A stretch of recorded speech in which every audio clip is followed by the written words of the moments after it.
नमस्ते and welcome बच्चों to your very first lecture for the CA intermediate stage, जहां आपके ग्रुप 1 के पेपर नंबर 2 पर हम आज डिस्कशन करने वाले हैं। हाँ जी बच्चों, ये अपना पहला सेशन है जहां पर आपके इस पेपर यानी कि आपके इंटरमीडिएट स्टेज के ग्रुप नंबर 1 के कॉर्पोरेट एंड अदर लॉज इस पेपर पर हम डिस्कशन करने वाले हैं।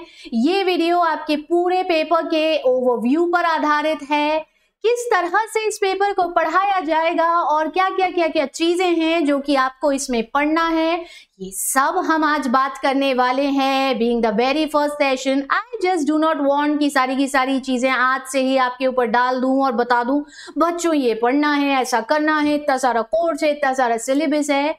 बात ये है, फैक्ट ये है कि यदि पहले ही दिन इतनी सारी चीजें आपको बता दी जाएगी तो आप भी शायद थोड़ा सा डर जाओगे या घबरा जाओगे, पर डरना हमें है नहीं, घबराना हमें है नहीं। और जो अब इस समुद्र में कूद ही पड़े हैं, इस कोर्स के समुद्र में जब हम कूद ही पड़े हैं तो मोती लेकर के ही बाहर निकलना है यार मेरे दोस्त। वो डिग्री हाथ में लेकर के ही निकलना है ताकि शान से दिखा सकें और बता सकें अपनी पहचान।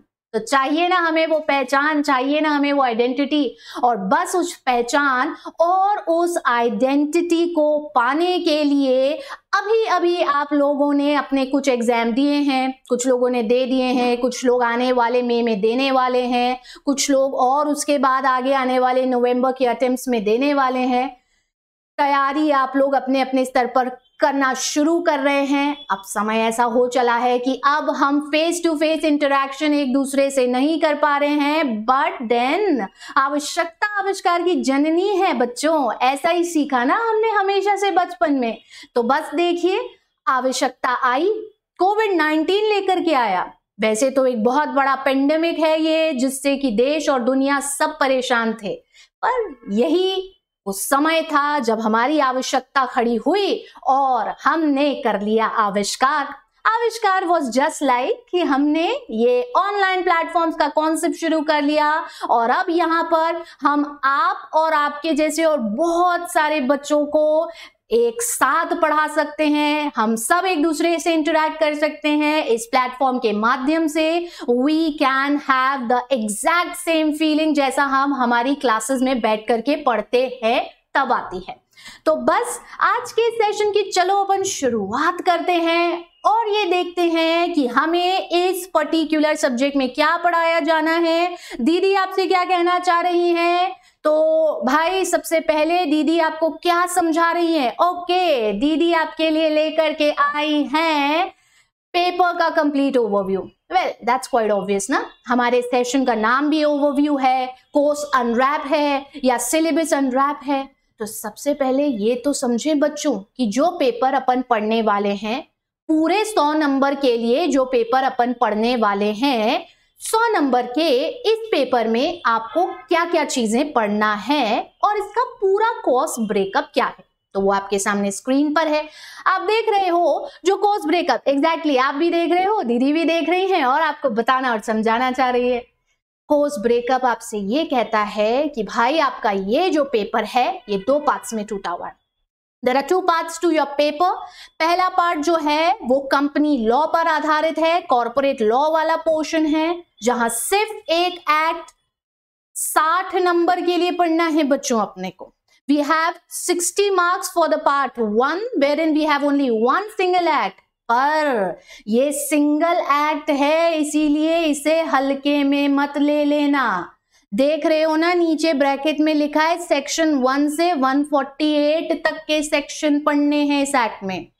मतलब मैडम इसमें और भी ज्यादा सेक्शन है क्या?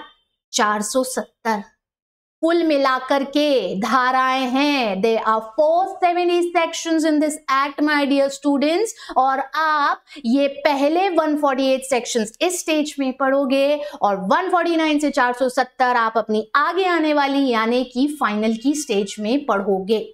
तो 60 नंबर में इंस्टीट्यूट ने आपको इस पेपर नंबर 2 का पहला पार्ट दिया है कंपनी लॉ के नाम पर। बड़ा इंटरेस्टिंग सा एक्ट है, बहुत सारे इफ्स एंड बट्स हैं, बहुत सारी चीजें हैं। Company form of business organisations जो आज की डेट में सोसाइटी में सबसे ज्यादा important form of business organisations हैं, and that plays a very important role in the growth and development of any nation to whatever level they may belong to, like a large scale enterprise, a small scale company, a medium scale company, किसी भी स्तर पर ये कार्यरत हो बच्चों, they play a very important role in the growth and development of any nation. और बस इन्हीं के रेगुलेशन के लिए ये एक्ट बना हुआ है। पर इसका इतिहास इतना छोटा भी नहीं है और उस इतिहास पर हमें आज ही आना है, पर आगे की चीजें पहले पढ़ लें, सब्जेक्ट के बारे में थोड़ा और पढ़ लें, फिर उस इतिहास पर आएंगे। तो ये है आपका वो पहला एक्ट जो पार्ट 1 में आप पढ़ोगे फॉर 60 मार्क्स। कॉर्पोरेट लॉ बोलो या कंपनी लॉ बोलो, एक अकेला एक्ट, पर ये सब पर भारी होता है मेरे दोस्त। जैसे रजनीकांत अकेला है, पर याना रास्कलैन वी नो कि जब अन्ना आते हैं तो बाकी सब प्शु प्शु प्शु प्शु सबको साइड में कर देते हैं ये, और हमने तो देखा भी है साउथ की पिक्चरों में कैसे होता है। तो बस ये एक्ट है ना, थोड़ा तगड़ा है, वजनदार है, दमदार है, और इसको पढ़ना भी हमें पूरे ध्यान तन्मयता के साथ है। मुझे पता है शब्द थोड़ा भारी हो सकता है, I have an English translation as well for this. मन से पढ़ना है आपको, 100% कॉन्सेंट्रेशन से पढ़ना है, बस ये सोच के पढ़ना है कि चाहे जो हो जाए मैं इस पेपर में सबसे अच्छे नंबर लाऊंगा, क्योंकि ये एक सब्जेक्टिव पेपर होता है। हालांकि इसका कुछ पोर्शन जो है वो एमसीक्यू में भी आता है। Luckily you have the MCQ also in this paper. 30 नंबर के एमसीक्यू भी इंस्टीट्यूट आपसे पूछेगा, बाकी सब्जेक्टिव पार्ट में जाएगा। So you have a whole world of opportunity to capture maximum marks in this paper of yours, ताकि बाकी पेपर की चीजों को आप कवर अप कर सकें। तो वो सब चीजें करने के लिए आपको इस कोर्स को कंटिन्यूएशन में पढ़ते रहना पड़ेगा, समझते रहना पड़ेगा, इन सेशंस को लेते रहना पड़ेगा, राइट? अब देखो सामने दूसरा पार्ट दिया गया है, और दूसरा पार्ट जो है पार्ट 2 है, जहां पर अब आप अदर लॉज पढ़ोगे। भाई पहले कंपनी लॉ बोला, यानी एक ये अदर लॉज बोल रहे हैं, तो 3 मेजर एक्ट आपके सामने आ रहे हैं, और वो 3 मेजर एक्ट में से एक तो वो है जिसे आप अपनी फाउंडेशन की स्टेज में पढ़ करके ही आए हो। बस अब उसके और कुछ एडिशनल सेक्शंस है जो यहां पढ़ोगे। I know by now screen पे देखकर आप गेस कर ही चुके होंगे कि हाँ मैडम, ये इंडियन कॉन्ट्रैक्ट एक्ट 1872 तो हमने फाउंडेशन में भी पढ़ा है। तो क्या मैडम ये वही है? हाँ बच्चों, एक्ट तो वही है, बस आपने कुछ चुनिंदा सिलेक्टेड सेक्शंस उस स्टेज में पढ़े थे, कुछ आप यहां पर पढ़ोगे। उसी के साथ साथ आपको नेगोशिएबल इंस्ट्रूमेंट्स एक्ट भी पढ़ाया जाएगा जो 1881 में इंडिया में आया था। साथ ही साथ आप जनरल क्लॉजेस एक्ट पढ़ोगे जो 1897 में बना। हर एक एक्ट को पढ़ते समय हम इसका इतिहास समझेंगे कि ये क्यों बना है, क्योंकि वही आपकी एबीसीडी है। पहले दिन स्कूल में सिखा देते माय नेम इज पल्लवी परिहार, तो मैं आज तक नहीं समझ पाती कि अल्फाबेट क्या होता है। अल्फाबेट सिखाया, ग्रामर सिखाया, सेंटेंस फॉर्मेशन तब जाकर के आया। तो वैसे ही पहले एक्ट का इतिहास समझना पड़ता है, तब उसका कंसेप्ट दिमाग में फिट बैठता है। हम हर एक एक्ट के साथ ठीक ऐसा ही करेंगे। And then the last part would be interpretation of statutes, जहां पर आप ये पढ़ोगे कि किसी भी एक्ट को, स्टैट्यूट को, लेजिस्लेशन को इंटरप्रेट कैसे करा जाता है, सो दैट उसकी अंडरस्टैंडिंग आसान रह सके। इतना समझ रहे क्या सारे भाई लोग? तो चलो आगे बढ़ो, और अब यहां से जो आपको सुनना है वो आपके पार्ट 1 के बारे में सुनना है। पार्ट 1 यानी जो आपके कंपनी लॉ वाले पोर्शन पर आधारित है, और कंपनी लॉ वाले पोर्शन को पढ़ने से पहले थोड़ा ये समझना जरूरी है कि company form of business organisations क्या है, कैसे बनी, और आज जो अभी थोड़ी देर पहले आप हमें बोली कि 470 सेक्शन वाला एक्ट है, ये इतना बड़ा एक्ट कैसे बन गया। तो इसकी कहानी तो बहुत लंबी है बच्चों, हमें करीबन 1.5 से 2 घंटा तो सिर्फ इस पूरी कहानी पर, इसे पढ़ने पर और इसे समझने पर लगाया जा सकता है। बट मैं आपको इसके सारे मेजर पार्ट्स, इस कहानी के सारे मुख्य अंश सामने करके रखूंगी, ताकि आपकी इस कहानी पर समझ भी बैठ जाए और आप ये भी समझ जाओ कि ये एक्ट आप क्यों पढ़ोगे। Talking about and moving back, flash back, ठीक वैसे ही जैसे हम पिक्चरों में जाते हैं, फ्लैश बैक में हम गए और फ्लैश बैक में जाकर के हम पहुंचे हैं, हमने लैंड करा है 17वीं 18वीं शताब्दी में. Yes, I'm talking about the 17th and the 18th century in India, when your country, when India was a nation जहां पर company form of organisations existence में थे. पर हम सब जानते हैं कि 18वीं या 19वीं शताब्दी की जब हम बात करते हैं तो ये वो समय था जब भारत स्वतंत्र नहीं था. Company form of business organisation होता था, लोग company form of business organisation के तौर पर काम करते थे, 2 या 2 से अधिक लोग मिलते थे और अपने कॉमन ऑब्जेक्टिव्स को परस्यू करने के लिए काम करते थे, डिस्कशंस होते थे, सारी चीजें होती थी. पर ये जितनी भी चीजें होती थी ये उस समय के इंडिया में होती थी जो इंडिपेंडेंट नहीं था. मीन्स ऑफ कम्युनिकेशन उस समय में इतना डेवलप नहीं था. चीजें बहुत छोटे से स्तर से शुरू हुई बच्चों, और समय के साथ बढ़ती गई, बदलती गई, बढ़ती गई, बदलती गई. जैसे जैसे समय का पहिया घूमता गया वैसे वैसे इंडिया का भी टाइम बदलता गया. इंडिया भले ही 18वीं शताब्दी में और 19वीं शताब्दी यानी 19th सेंचुरी के भी शुरू के 47 इयर्स तक अंग्रेजी शासन यानी ब्रिटिश कंट्रोल में था, बावजूद उसके इंडिया में इंटरनल लेवल पर काफी डेवलपमेंट्स हो रहे थे. और इन्हीं सब की कैटेगरी में इंडिया में कंपनी फॉर्म ऑफ ऑर्गेनाइजेशंस का कार्य भी बढ़ता जा रहा था, क्योंकि बिजनेस करने का इन्हें सबसे ज्यादा प्रेफर्ड वे माना जाता था बच्चों. और क्यों हम इन्हें प्रेफर्ड वे मानते थे? क्योंकि यहां पर हमने एक एक्ट बना रखा था. 2013 वाले कंपनी एक्ट की हम बात नहीं कर रहे हैं. इंडिया में ब्रिटिश शासन के दौरान भी कंपनी एक्ट था जो 18th सेंचुरी में बनाया गया था और company form of business organisation को रेगुलेट करता था. पर ये जितने भी एक्ट होते थे ना बच्चों, ये सब एक्ट उस समय के कंपनी फॉर्म ऑफ ऑर्गेनाइजेशन, उस समय के वर्क कल्चर, बिजनेस कल्चर को रेगुलेट करते थे.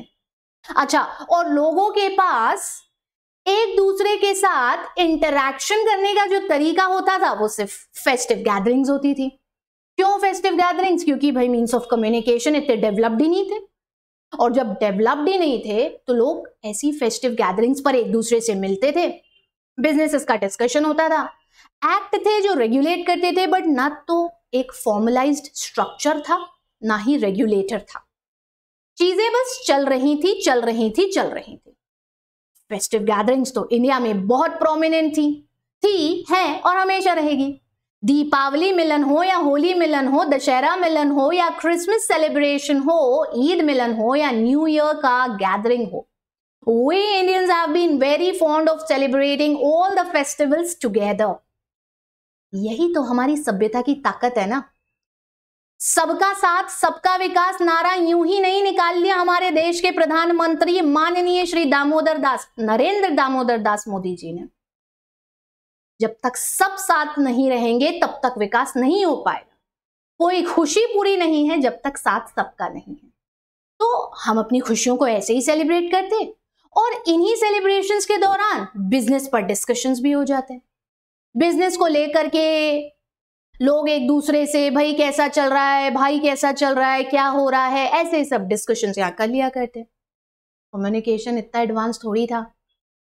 इस समय में आज मैं आपसे बैठ करके इस ऑनलाइन प्लेटफॉर्म पर बात कर पा रही हूं. जब हम बात करते थे 18th सेंचुरी की या 19th सेंचुरी के इनिशियल ईयर्स की, तब ये सब चीजें इतनी कहां डेवलप हुई थी बच्चों.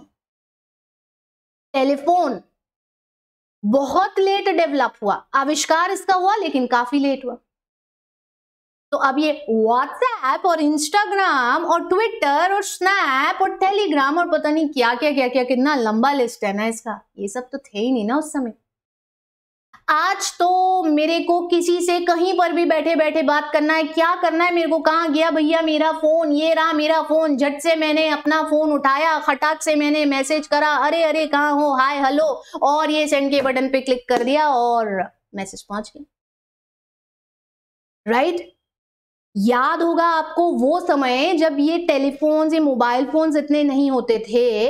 कभी पूछिएगा, किसी दिन बैठिए अपने मम्मी पापा के साथ और उनसे पूछिएगा कि वो अपने रिलेटिव्स और दोस्तों से तो चलो फिर भी ठीक है, रोज की रोज बात होती थी, रिलेटिव से, रिश्तेदारों से कैसे बात करते थे। पत्राचार होता था बच्चों। पत्राचार यानी कि लेटर्स के थ्रू कम्युनिकेशन होते थे। People used to write hand written letters to each other and that's how they communicated with each other. ऐसे बताते थे। यानी कि गर्मी की छुट्टी में यदि चिंटू को चाचा जी के पास जाना होता था तो 2 महीना, तकरीबन 2 या 1 महीना पहले चिंटू एक चिट्ठी चाचा जी के घर के पते पर भेजा करता था, लिख करके, आदरणीय चाचा जी, सादर चरण स्पर्श। हम सब यहाँ कुशल मंगल हैं, आशा करते हैं आप भी सकुशल होंगे। इन गर्मियों की छुट्टी में मैं पापा, मम्मी और चीनू के साथ आ रहा हूँ आप सबसे मिलने। इन गर्मियों की छुट्टी में हम सब खूब मजे करेंगे, बर्फ का गोला खाएंगे, गुड़िया के बाल खाएंगे और मेला में भी चलेंगे। जल्दी ही आपसे आके मिलता हूँ, आपका प्यारा चिंटू। पूछिएगा अपने पेरेंट्स से, they will definitely tell you that's how they used to communicate। क्योंकि पहले मोबाइल पर ये सब कम्युनिकेशन नहीं हो पाते थे, तो कम्युनिकेशन ऐसे ही होता था भाई। अभी तो क्या होता है, अभी तो चिंटू को बस अपना फोन उठाना है, हे हो हाय चाचू, how are you doing, and मैंने सेंड करा चाचू के पास इनबॉक्स में, टू टू घंटी बज जाती है और immediate at the blink of my eye चाचू रिप्लाई भी कर देते। अभी चाचू हो गए ना, चाचा से चाचू हो गए, मॉडर्न जमाना, राइट। तो कम्युनिकेशन अब इतना डेवलप हो गया। उस समय सब नहीं होता था, तो हमारे पास तरीका क्या होता था, बस फेस्टिव गैदरिंग्स होती थी। एंड माइंड यू, ये पिक्चर जब का लिया गया है, ये उसी समय का, उसी दौरान का, उसी समय का है जब फेस्टिव गैदरिंग्स पर हम इतना आसानी से एक दूसरे से मिलते भी थे। And that's how we hugged and greeted each other.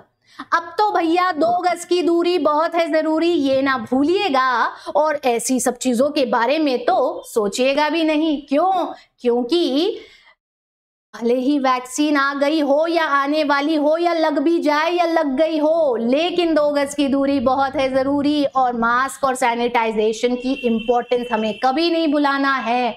अब तो ये चीजें हमारी जिंदगी का एक अहम हिस्सा बन गई हैं बच्चों।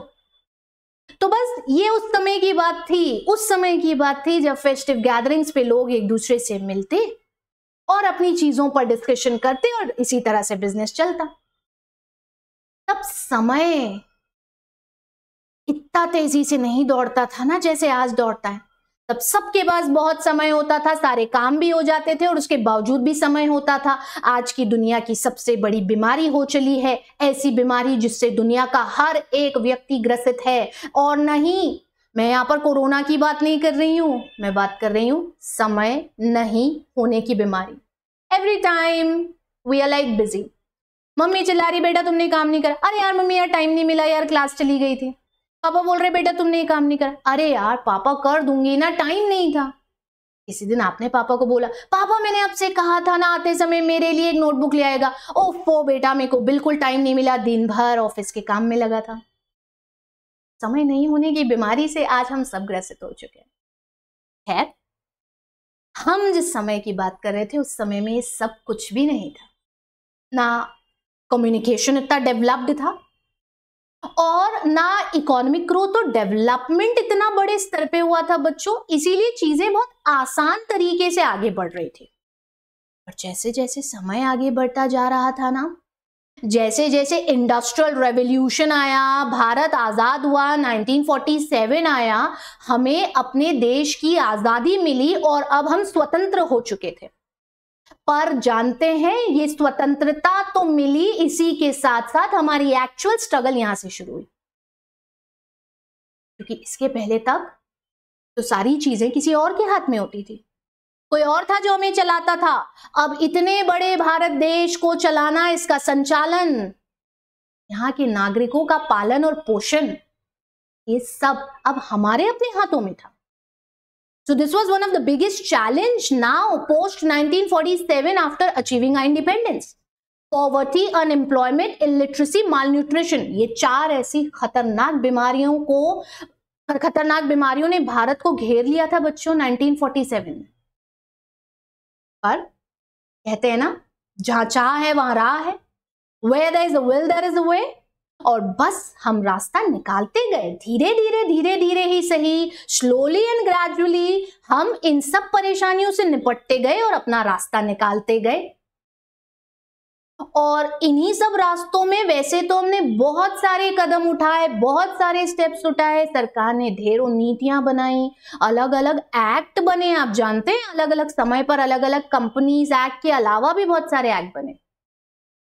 पर अब जो समय आया वो समय एक ऐसा समय था जहां पर अब हमें ये देखना था कि कंपनी एक्ट भी एग्जिस्टेंस में आ चुका था भाई, क्योंकि हम तो कंपनी फॉर्म ऑफ ऑर्गेनाइजेशन की बात कर रहे थे, हम तो भैया कॉर्पोरेट लॉ की बात कर रहे हैं। बाकी सारे लॉज जो है टैक्सेशन से रिलेटेड हो, चाहे अकाउंटिंग से रिलेटेड हो, चाहे इकोनॉमिक हो या कमर्शियल हो, वो तो हम बाकी पेपर्स में पढ़ते हैं। यहां हाल फिलहाल में तो हमें कंपनी एक्ट के बारे में बात करना था, और जो कंपनी एक्ट था ना वो 1956 में इंडिया में बना। For your knowledge and information, अभी ये नहीं बता रही हूं मैं आपको 2013, अभी 2013 थोड़ा रुक के आएगा, अभी हमारी टाइम मशीन में 56 ही चल रहा है। पूरे एशियन कॉन्टिनेंट का सबसे ज्यादा डिस्क्रिप्टिव, डिटेल्ड और डॉक्यूमेंट्री फॉर्म का एक्ट था कंपनी एक्ट बच्चों, जो 1956 में बना था। और उस समय के उस एक्ट में 658 सेक्शन थे। नहीं, आप घबरा के गिर मत जाना, और ऐसा ना हो कि आपका सर चकरा जाए कि मैडम अभी तो सिर्फ 470 की बात कर रही थी, उसमें 658 थे क्या? हाँ, उसमें 658 सेक्शन थे। और पता है कि अभी मेरे को ना दिमाग में एक गाना याद आ रहा है, I genuinely want to share with all of you. बहुत पुराना सा एक गाना है, सर जो तेरा चकराए या दिल डूबा जाए, आजा प्यारे पास हमारे काहे घबराए। तो बस आइए और इन चीजों को यहाँ पर ऐसे समझिए कि न सर चकराए, न दिल डूबा जाए, और परीक्षा में हमारी नैया पार लग जाए। That is the motive, right? तो हमने पता है हमारा कंपनी एक्ट 56 में बना लिया था, but time and tide waits for none my dear students, and the time was moving ahead and ahead and ahead and ahead. समय बढ़ता जा रहा था, बढ़ता जा रहा था, बढ़ता जा रहा था, बदलता भी जा रहा था, बढ़ रहा था, बदल रहा था, बढ़ रहा था, बदल रहा था, बदल रहा था, बढ़ रहा था। और 2020th सेंचुरी आते आते भारत का एक नया चेहरा, नया परिवेश हम सबके सामने आ चुका था।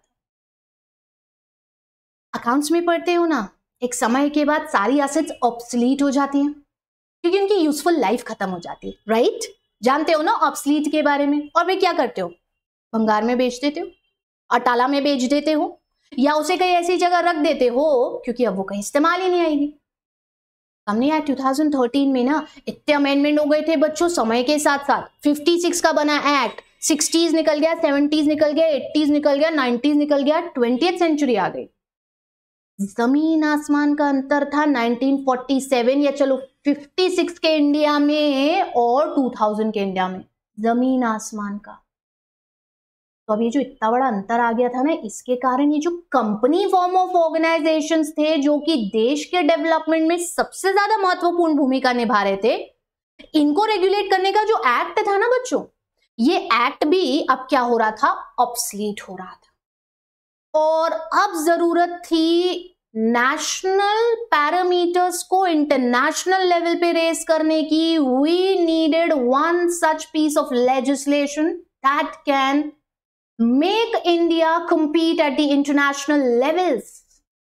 That's where a pressing need, बहुत जबरदस्त जरूरत महसूस हुई थी। जैसे बड़ी तेज कभी भूख लगती है ना, मम्मी दे दो, जो भी है खाने को दे दो, बहुत तेज भूख लग रही है, चाहे लौकी या टिंडा भी खा जाओगे उस दिन, बहुत तेज भूख लगी होगी, जिसके लिए अदरवाइज हम मोस्टली टिंडे जैसे ही मुंह बना लेते हैं, राइट? वो भी खा जाओगे। वैसी ना प्रेसिंग नीड फील हो रही थी कि that we have to come up with a new piece of legislation, because the national and the international economies have changed a lot, and so as to cope up with these national and international challenges, we needed a piece of legislation that can help face these things. What came into existence? ये जो screen पे दिख रहा है आपको, magnifying glass लगा करके देखो, जो एग्जिस्टेंस में आया, एक नया कंपनी अधिनियम आया। एक अधिनियम, एक्ट को हिंदी में अधिनियम कहते हैं बच्चों, और मैं बहुत सारी जगह हिंदी का इस्तेमाल करूंगी, ठीक है, मैं अंग्रेजी अनुवाद भी कर दूंगी, उसका इंग्लिश ट्रांसलेशन भी कर दूंगी, पर हिंदी में भी बोलूंगी। और आप जानते हैं क्यों बोलूंगी मैं ये? क्योंकि हिंदी हमारी मातृभाषा है और हमें हिंदी आना चाहिए ही चाहिए। हम बाकी कोई भी भाषा बोले, क्षेत्रीय बोले, विदेशी बोले, हिंदी हिंदुस्तान की मातृभाषा। और जो अगर हम अपनी मातृभाषा ही नहीं बोल पाए तो फिर क्या बात है ना? So we are going to use English as well as Hindi. अधिनियम एक्ट को कहते हैं हिंदी में। कंपनी एक्ट का रिफाइनमेंट हुआ, रिवाइवल हुआ, रिनोवेशन हुआ और जो बनकर के बाहर आया वो कंपनी एक्ट 2013 आया बच्चों। सबसे पहले लोकसभा में रखा गया और वहां पर अनुमति प्राप्त हो गई इसे from the members of parliament 18 दिसंबर 2012 को। फिर ये पहुंचा राज्यसभा में और लंबे चौड़े डिस्कशन के बाद 8 अगस्त 2013 को वहां पर भी कंसेंट मिल गई। 10 साल लगे थे। Yes, I'm not joking when I'm saying you that the proposal of the Companies Act was prepared by Dr. J.J. Rani Committee in the year 2005 and it took almost a decade long period. 10 सालों का समय लगा finally इस चीज को existence में आने के लिए। प्रेसिडेंट की कंसेंट इसे मिलती है 29 अगस्त 2013 को और 29 चैप्टर्स में टूटा हुआ 470 सेक्शंस और 7 स्केड्यूल्स, सूचियों पर बना ये कंपनी एक्ट एक्सिस्टेंस में आ जाता है।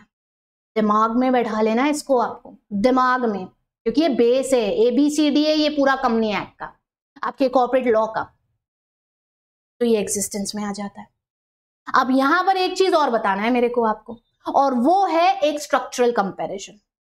पुराना कंपनी एक्ट, ये सिर्फ नॉलेज पर्पस के लिए बता रही हूं आपको। जो भी चीज पढ़ो, जो भी चीज करो, फ्रॉम द कोर करो बच्चों। ऊपर ऊपर का नहीं रखना है हमको, ये जितना किताब में दिया उतना पढ़ लिया, काम खत्म, परीक्षा निकल गई। Yeah, we are now chartered accountant, flaunting on all our social media profiles. ऐसे मजा थोड़ी आता है जब तक हर एक चीज का बेस क्लियर नहीं हो। और मोती कहाँ मिलता है? तह में जाके मिलता है। तो हर एक का कॉन्सेप्ट, हर एक चीज का कॉन्सेप्ट बड़ा तगड़ा रखना है अपने को। पुराना कंपनी एक्ट 13 पार्ट में था, नए कंपनी एक्ट में चैप्टर्स है, एक्ट में चैप्टर्स है, ठीक है बच्चों। फिर उसके बाद इधर 658 सेक्शंस थे, आपको बताई थी, इधर 470 है, उधर स्केड्यूल्स 15 थे, इधर 7 ही हैं। आप सोच के बड़े खुश हो सकते हैं मैडम ये कम हो गए। हाँ भैया, जब तक आप आए हैं पढ़ने तब तक ये कम हो चुके हैं, बट ये जो कम हुए हैं ना ये भी बहुत तगड़े हैं। हाल फिलहाल में आपको सिर्फ 1 से 148 पढ़ना है, lucky you for some time, क्योंकि बचे हुए सेक्शंस 149 से लेकर के तो 470 तक आप अपने फाइनल के स्टेज में पढ़ोगे। पढ़ना तो सभी, आज पढ़ो चाहे कल पढ़ो, ठीक है बच्चों। तो ये पूरा स्ट्रक्चरल कंपैरिजन को समझ गए आप सभी। चलिए गाड़ी आगे बढ़ाते हैं। अब बारी आएगी आपके इस एक्ट के सबसे पहले चैप्टर की, और पहला चैप्टर है प्रिलिमिनरी नाम से। इनफैक्ट एक्ट का ही पहला चैप्टर नहीं, आपके सिलेबस में कॉर्पोरेट लॉ का जो पहला चैप्टर है वो भी प्रिलिमिनरी नाम से, जहां पर सबसे पहले हम सेक्शन 1 पढ़ेंगे इस एक्ट का। और जानते हो इस एक्ट का सेक्शन 1 जो है वो 4 चीजों पर आधारित है। 4 चीजों में इस एक्ट का टाइटल है, तो ये टाइटल आता है आपके सामने, the companies act 2013। Title means the name, the name, just like I have my name, CS Pallavi Parihar. You may have your own name. So many other professionals have their own name, students have their own name. ठीक वैसे ही इस act का भी एक नाम है। जैसे Indian Contract Act 1872 is the name, title for the act. Indian Partnership Act 1932 is the title to the act. This is the Companies Act 2013, which is applicable to whole of India extent, जो chapter 1 में हमको दिया गया है। Chapter 1 का section 1 whole of India पे लगता है बच्चों, होल ऑफ इंडिया पे, पूरे के पूरे इंडिया पर अप्लीकेबल है ये, संपूर्ण भारत वर्ष पर अप्लीकेबल है ये जो सेक्शन है यानी सेक्शन 1 आज ही से कमेंट्स है, आज इन्हें आज नहीं भाई, हम बात कर रहे हैं जब इसको कंसेंट मिली थी प्रेसिडेंट की तब से ही अप्लीकेबल हुआ था।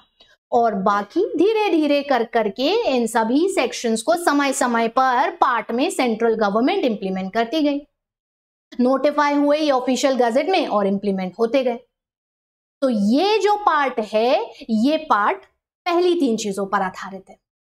अब इसका चौथा पार्ट, सेक्शन 1 का चौथा सबसेक्शन जो है वो बात करता है इसकी एप्लीकेबिलिटी, यानी कौन कौन सी कंपनियों पे लगेगा, किस पे लगेगा।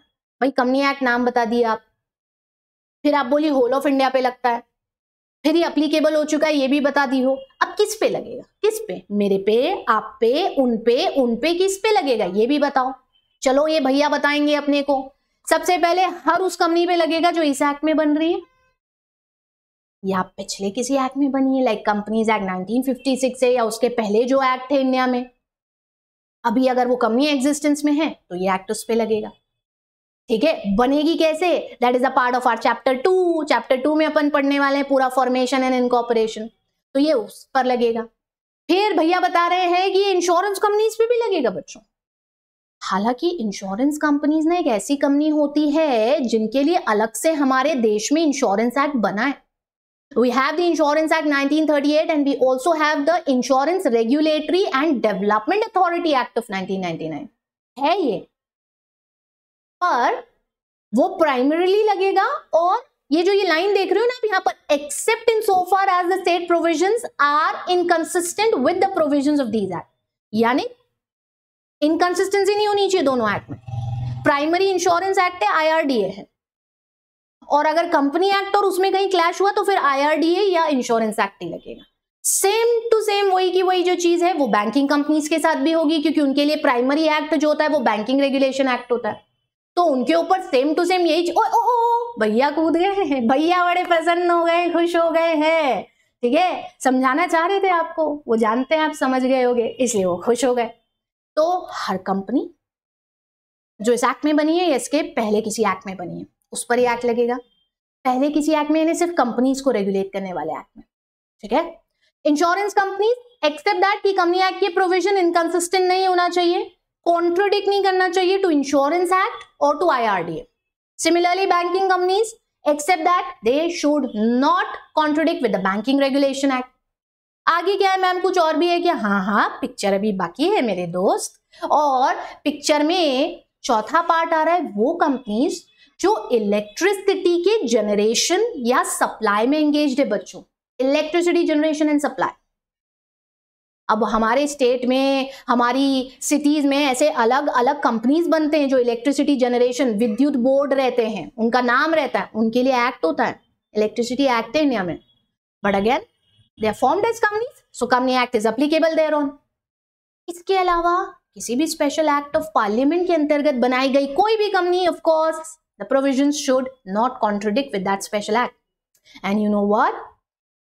The Institute of Company Secretaries of India, the Institute of Chartered Accountants of India, और ऐसे कई सारे प्रोफेशनल इंस्टीट्यूट्स हैं बच्चों जो कि ऐसे ही स्पेशल एक्ट्स में बनते हैं जिनके ऊपर कंपनी एक्ट भी लगता है, except in so far as the provisions are not inconsistent with that special act.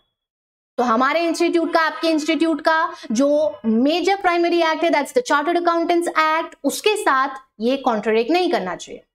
आपका जो इंस्टीट्यूट है ये एक प्रोफेशनल बॉडी है which is being formed, a statutory body formed under an act of parliament, so the companies act also regulates it.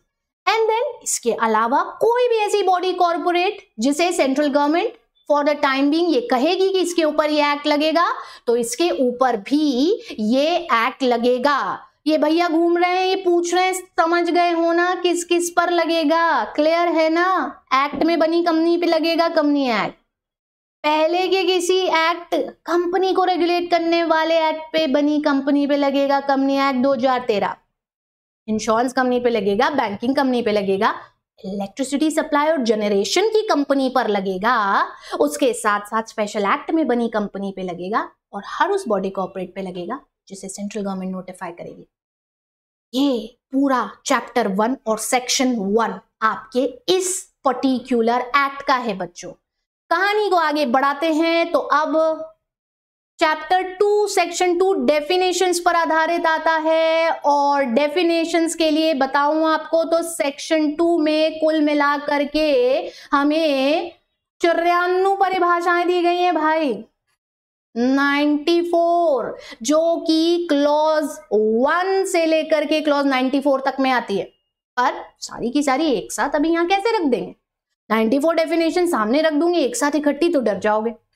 दूसरा, फिर मैं बोलूं हीरो ने शकाल को मार दिया, क्या होगा पता है? A big question mark on the face. Madam कौन सा हीरो, कहाँ का शकाल, हीरो ने शकाल को क्यों मार दिया, शकाल ने ऐसा क्या करा था, अच्छा हीरो ने शकाल को कहाँ पे मारा, कैसे मारा, बहुत सारे सवाल आ जाएंगे यार। ये जो डेफिनेशंस है ना बच्चों, ये ऐसे ही। ऑडिट है, ऑडिटर्स है, प्रमोटर है, पब्लिक कंपनी है, प्राइवेट कंपनी है, बोर्ड है, डायरेक्टर्स हैं, प्रोस्पेक्टस है, होल्डिंग कंपनी है, सब्सिडरी कंपनी है, फॉरेन कंपनी है, गवर्नमेंट कंपनी है। 94 परिभाषाएं एक साथ सारी की सारी सामने रख दूंगी तो समझ ही नहीं पाओगे। लेकिन पूरा प्लॉट तैयार होगा, हर एक चैप्टर सामने होगा, तब जाकर के इन सारी परिभाषाओं का लॉजिक समझ पाओगे। हीरो का नाम बताऊंगी, हीरो का काम बताऊंगी, फिर शकाल का नाम बताऊंगी, शकाल का काम बताऊंगी, तो समझ पाओगे कि हीरो ने शकाल को क्यों मारा। समझे क्या? ठीक है। So what we are going to do is that हम इन पूरी जितनी भी डेफिनेशंस इन सबको अपने आगे के चैप्टर्स में डील करते जाएंगे, जहां जहां जिस जिस डेफिनेशन का रेलेवेंस आएगा, तो दैट आप इन्हें आसानी से समझ पाओ।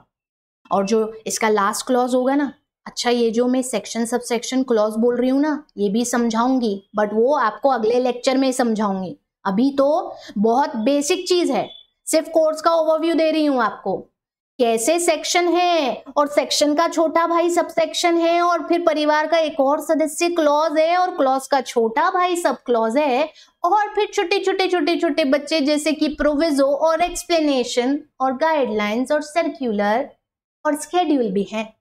ये सब समझने के लिए समय लगेगा, धीरे धीरे करेंगे। Slow and steady wins the race. कछुआ और खरगोश की वो कहानी ध्यान है ना?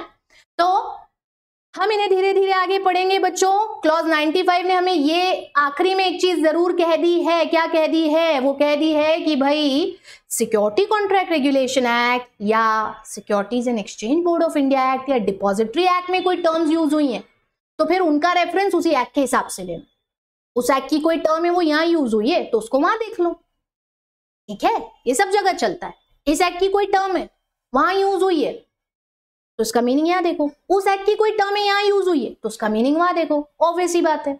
और बस इतनी सारी चीजें हैं जो कि आपको समझना है। आई बिलीव कि आपकी भी दिमाग की बत्ती जल चुकी होगी, समझ चुके होंगे, इस बल्ब की तरह बत्ती जल रही होगी कि आपको भी इन सब चीजों को बहुत अच्छे से समझना है बच्चों।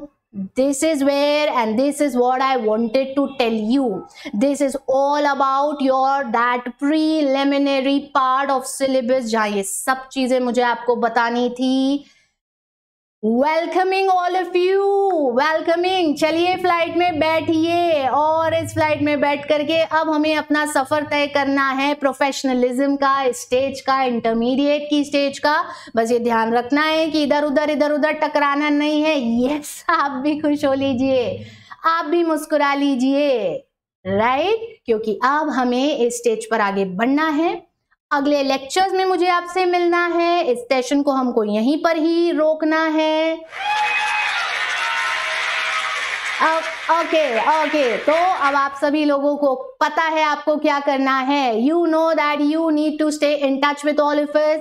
You need to subscribe to our YouTube channel. आप यूट्यूब चैनल हमारा सब्सक्राइब करिए जो पल्लवी परिहार नाम से है। आप हमारा ऐप डाउनलोड कर सकते हैं to get all the latest updates for any queries, inquiries, anything that you want to discuss with us. You have the number scrolling below. नीचे डिस्क्रिप्शन बॉक्स में भी मिल जाएगा। हमसे बात कर सकते हैं, हमसे टच में रह सकते हैं कभी भी। So well, this is all from my end. इतनी सब चीजें हैं जो मुझे आपको बतानी थी। अगले लेक्चर में मैं आपसे बहुत जल्दी मिलूंगी। Till then, please do take very good care of yourselves. अपना ध्यान रखिए, पढ़ते रहिए, मस्त रहिए, खुश रहिए, तंदुरुस्त रहिए। Bye bye. Take care.